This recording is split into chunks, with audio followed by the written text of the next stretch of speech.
కథాస్రవంతి నిరంతర కథాప్రసార వాహిని కథల భాండాగారం కథాస్రవంతిని ఆదరిస్తున్న అభిమాన శ్రోతలకు నమస్కారం. ఈనాటి కథకు స్వాగతం. ఈరోజు మీరు వినబోయే కథ విశ్వకథా వేదిక విపుల సెప్టెంబరు 2017 తేదీ సంచికలో ప్రచురితమైన అనువాద కథ జ్ఞాపకాల కిటికీ. హిందీ మూల రచన శ్రీ రాజేంద్ర కృష్ణ, తెలుగు అనువాదం శ్రీ ఆదోని భాష. వినిపిస్తున్నది పప్పు భోగారావు.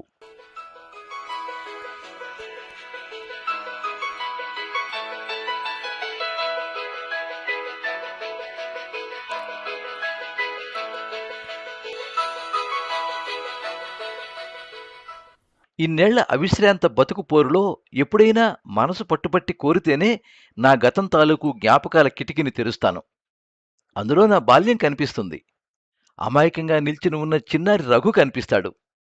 ఆ సాయంత్రపు చిరుచీకట్ల మధ్య మౌనంగా, ఉదాసీనంగా తప్పిపోయిన తన కలల్ని వెతుకుతూ, తన వాళ్లని చెప్పుకునే పరాయి వాళ్ల మధ్య ఒంటరితనాన్ని అనుభవిస్తూ మదనపడే రఘు కనిపిస్తాడు. జీవితంలోని ఆ మలుపులోనే అతను తప్పిపోయాడు.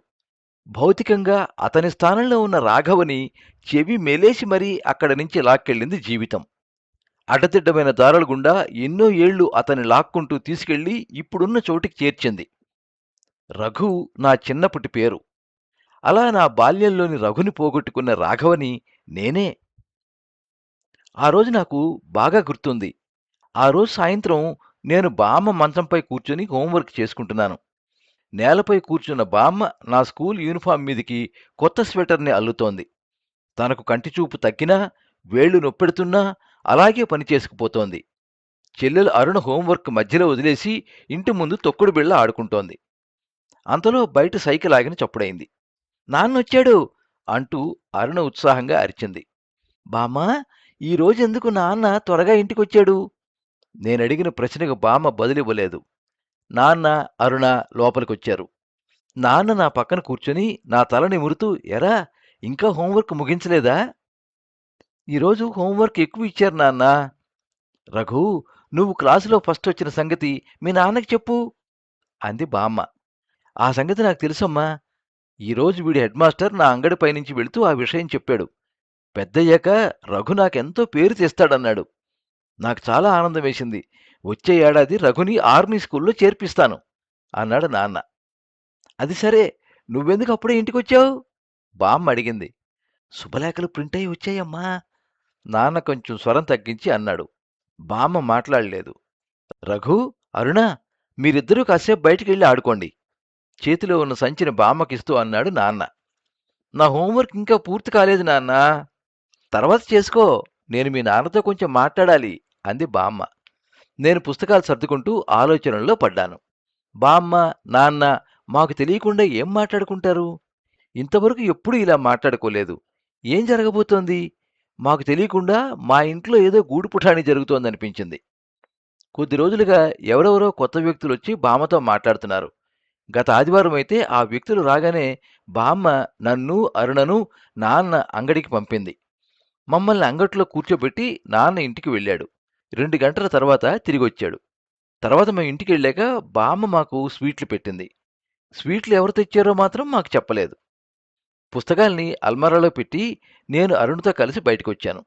ఇంటి ముందు అరుగుపై మౌనంగా కూర్చున్నాను. అరుణ తన స్నేహితురాలు మైనాతో తొక్కుడు బిళ్ళ ఆడుకోసాగింది. మీ అన్నకేమైంది? ఎందుకలా ఉన్నాడు? ఒంటికాలితో కుంటుతూ నన్ను చూసి అడిగింది మైనా. అరుణ భుజాలెగరేస్తూ తనకు తెలియదని చెప్పింది. అరుణ నాకన్నా 2 ఏళ్లు చిన్నది. నాలాగా ఆలోచించడం ఆమెకింకా అలవాటు కాలేదు. కాసేపటి తర్వాత నాన్న పిలుపు విని ఇద్దరం ఇంట్లోకెళ్ళాం. పిల్లలు, చాలా రోజుల నుంచి మిమ్మల్ని బయటికి తీసుకెళ్లలేదు కదూ, ఇప్పుడు వెళదాం పదండి. ముందుగా కనాట్ ప్లేస్కెళ్ళి షాపింగ్ చేద్దాం. తర్వాత మీకిష్టమైన మసాలా దోశ, శనగలు తిందాం ఉత్సాహంగా అన్నాడు నాన్న. ఆయన మాటలు విని ఇద్దరం ఎగిరి గెంతేశాం. మా వెంట నువ్వు కూడా రావాలి బామ్మా. నేను రాలేనమ్మా, నాకు మోకాలు నొప్పి కదా, నడవలేను.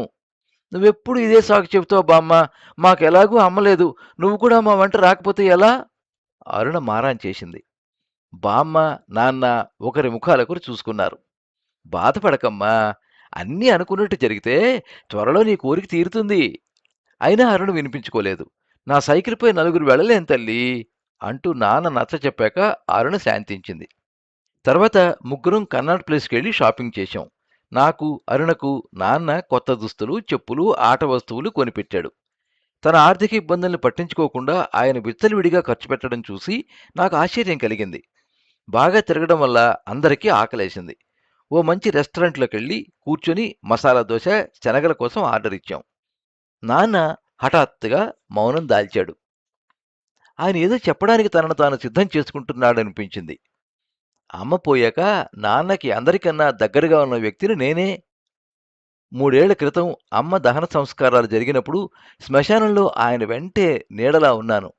ఆ రోజు నుండి ఆయన ఏకాంతంలో అమ్మ ఎడబాటు బాధను, మానసిక ఘర్షణను అనుభవించినప్పుడల్లా ఆయన బాధను నా వయసుకు మించిన స్థాయిలో అర్థం చేసుకున్నాను. ఇప్పుడదే బాధ నాన్న ముఖంపై మళ్లీ కనిపిస్తోంది. ఇదేమీ పట్టించుకోని అరుణ నాన్న తనకు కొనిచ్చిన ఆటబొమ్మ జుత్తును సరిచేయటంలో నిమగ్నమై ఉంది. నేను నాన్నలాగే మౌనంగా కూర్చుండిపోయాను. చివరికి ఆయన గొంతు పగిల్చుకుని, రఘూ, ఆయన మాట నూతిలోంచి వచ్చినట్టు అనిపించింది. తన చొక్కా జేబులోంచి ఓ శుభలేఖ తీసి నాకిస్తూ, వచ్చే ఆదివారమే పెళ్ళి. ఎవరి పెళ్ళి నాన్నా? అరుణ తలెత్తి ఆసక్తిగా అడిగింది. నాన్న జవాబు చెప్పలేదు. నేను శుభలేఖ తెరిచి చూశాను. పైన బామ్మ పేరు, చిరునామా ఉంటే దాని కింద పెళ్ళికొడుకుగా నాన్న పేరు, పెళ్ళికూతురి స్థానంలో నాకు తెలియని స్త్రీ పేరు కనిపించాయి. నాకు నమ్మకం కలగలేదు. నాన్న వేళాకోళ వాడుతున్నాడనుకున్నాను. పెళ్ళి అంటే ఆర్భటంగా జరగదులే. గురుద్వారాలో ఓ చిన్న తంతు జరిపి మీ కొత్త మమ్మీని ఇంటికి తీసుకొస్తాం. తర్వాత చిన్న విందు ఉంటుంది. అంతే. నాన్న మాటలు అరుణపై ఎలాంటి ప్రభావం చూపాయో నాకు తెలియదు. నేను మాత్రం ఆయన చెప్పింది విని తీవ్రమైన దిగ్భ్రాంతికి గురయ్యాను. కొత్త మమ్మీ? ఇదెలా సాధ్యం? మాకు తెలియని ఓ కొత్త స్త్రీ మా మమ్మీ ఎలా అవుతుంది? మమ్మీ అంటే నా దృష్టిలో మా అమ్మనే. ఇంకో స్త్రీని ఆమె స్థానంలో ఊహించలేం. అప్పుడే వెయిటర్ వేడివేడి మసాలా దోశ, శనగల ప్లేట్లు తెచ్చి మా ముందు పెట్టాడు. కానీ మా ఆకలి చచ్చిపోయింది. మసాలా దోశని ఆవురావురమంటూ తినే అరుణ కూడా దాన్ని ముట్టుకోవడానికి ఇష్టపడలేదు. చివరికి నాన్న బలవంతం చేస్తే ఇద్దరం కొద్దిగా తిని చేతులు కడుక్కున్నాం. మేమింటికి తిరిగి వచ్చే వరకు ఏమీ మాట్లాడుకోలేదు. నాకన్నా చిన్నదైన అరుణ హఠాత్తుగా పెద్దదైపోయిందనిపించింది. ఎప్పుడూ లొడలొడా వాగుతూ, ఆవు దూడలా చెంగు చెంగున అటు ఇటు దూకుతూ ఇంట్లో సందడి చేసే ఆ పిల్ల ఇప్పుడు పూర్తిగా మౌనంగా, ఉదాసీనంగా ఉండిపోయింది. ఈ మధ్య ఇంట్లో జరుగుతున్న హడావిడికి కారణమేమిటో నాకిప్పుడు అర్థమైంది. కొద్ది రోజులుగా బామ్మ మమ్మల్ని నాన్న గదిలో కాకుండా తన పక్కన ఎందుకు పడుకోబెట్టుకుంటోందో నాకిప్పుడు బోధపడింది. కొత్త స్థలంలో త్వరగా నిద్ర పట్టడానికి రాత్రిపూట వేడివేడి పాలు ఎందుకిస్తోందో కూడా తెలిసిపోయింది. ఎప్పటిలాగే ఆ రోజు రాత్రి కూడా మేము నిద్రపోయే ముందు బామ్మ మాకు వేడివేడి పాలు తెచ్చిచ్చింది. కానీ ఆ పాల గ్లాసుల్ని మేం ముట్టుకోలేదు. బామ్మ ఎంత వేడుకున్నా మేం పాలు తాగలేదు. నిద్ర రాకపోయినా వస్తున్నట్టు నటిస్తూ పడుకుని బలవంతంగా కళ్ళు మూసుకున్నాం. సవతి తల్లి పిల్లలను పెట్టే బాధల గురించి ఒకప్పుడు బామ్మ చెప్పిన కథలు గుర్తొచ్చి బాధతో నా కళ్ళు చెమర్చాయి. తర్వాత అతి కష్టం మీద నిద్రపట్టినా సవత్తల్లి గురించిన పీడకలలతో రాత్రంతా నిద్రలో ఎన్నోసార్లు ఉలిక్కిపడ్డాను. ఉదయం ఆలస్యంగా లేవటంతో స్కూలుకి వెళ్ళలేకపోయాను. నా పరిస్థితి గమనించిన బామ్మ నన్ను దగ్గరికి తీసుకుని నా తల నిమురుతూ, నువ్వేం దిగులు పెట్టుకోకురా, దేవుని దయవల్ల అంతా మేలే జరుగుతుంది. మీ నాన్న పరిస్థితి చూడు, ఈ వయసులో ఒంటరితనంతో బాధపడుతున్నారు. మీకు కొత్త మమ్మీ వస్తే అతనితో పాటు మీ బాగోగులను కూడా చూసుకుంటుంది. మా బాగోగులు చూసుకోవడానికి నువ్వున్నావు కదా బామ్మ అన్నాను ఉక్రోషంగా. నేనెన్నాళ్ళుంటానురా, రేపు నేను పోయాక మిమ్మల్ని ఎవరు పట్టించుకుంటారు? అందరికీ తోడు ఉంటుందనే మీ నాన్న కొత్త మమ్మీని తీసుకొస్తున్నాడు అంటూ నచ్చచెప్పింది. అయినా బామ్మ మాటలు నన్ను సంతృప్తి పరచలేదు. నాన్నకు బామ్మ, నేను, అరుణ తోడుగా ఉన్నాం కదా. అయినా ఆయనకు మరో తోడెందుకు? మా బాగోగుల్ని మేమే చూసుకోగలం. దానికోసం మరో మమ్మీ మాకు అక్కర్లేదు. బామ్మకు కూడా చిన్న వయసులోనే భర్త పోయాడట. అయినా ఆమె తోడు కోసం మళ్ళీ పెళ్లి చేసుకోలేదు. తన కొడుకు బాగోగుల కోసం సవతి తండ్రిని తీసుకురాలేదు. మరి మా కోసం సవత్తల్లిని ఎందుకు తెస్తున్నారు? ఈ సమాజంలో స్త్రీకి ఒక న్యాయం, పురుషుడికి ఒక న్యాయం ఉందనిపించింది. భార్య పోయాక పురుషుడు రెండో పెళ్లి చేసుకుంటే ఎవరేం అనరు. అదే స్త్రీ భర్త పోయాక మరో పెళ్లి చేసుకోవటాన్ని ఎవరూ ఇష్టపడరు. చివరికి సాటి స్త్రీలు కూడా దీన్ని సమర్థించరు. అయితే సమాజపు ఈ వింత ధోరణికి కారణమేమిటో నాకు తర్వాత బోధపడింది. పురుషుడు శారీరకంగా బలవంతుడైనా మానసికంగా దుర్బలుడు. తోడు లేకుండా జీవించలేడు. అయితే శారీరకంగా బలహీనమైన స్త్రీ మానసికంగా శక్తిమంతురాలు. ఆమెను ఒంటరితనం బాధించదు. తోడు లేకున్నా జీవించగలదు. దానికి మా బామ్మే చక్కటి ఉదాహరణ. అలా ఆ రోజు జరిగిన ఘటన జీవితం పట్ల నా దృక్పథాన్ని సమూలంగా మార్చేసింది. ఆ రోజు నేను హోంవర్క్ చేయలేదు. తర్వాత తరచుగా హోంవర్క్ మిస్ అయ్యాను.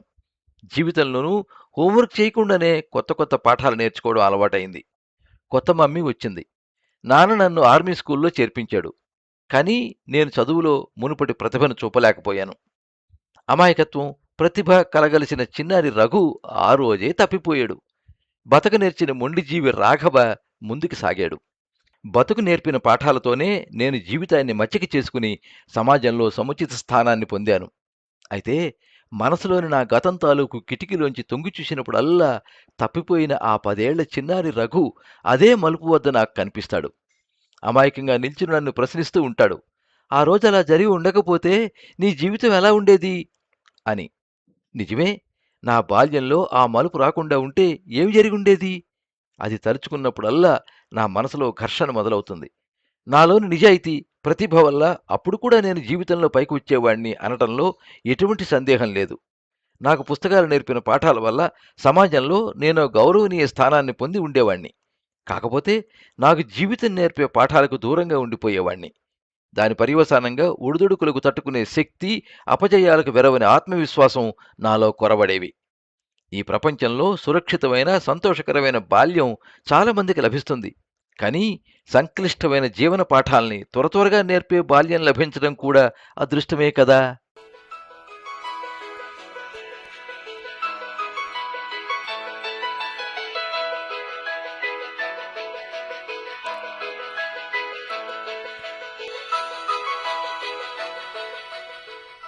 మీరింతవరకు జ్ఞాపకాల కిటికీ కథ విన్నారు.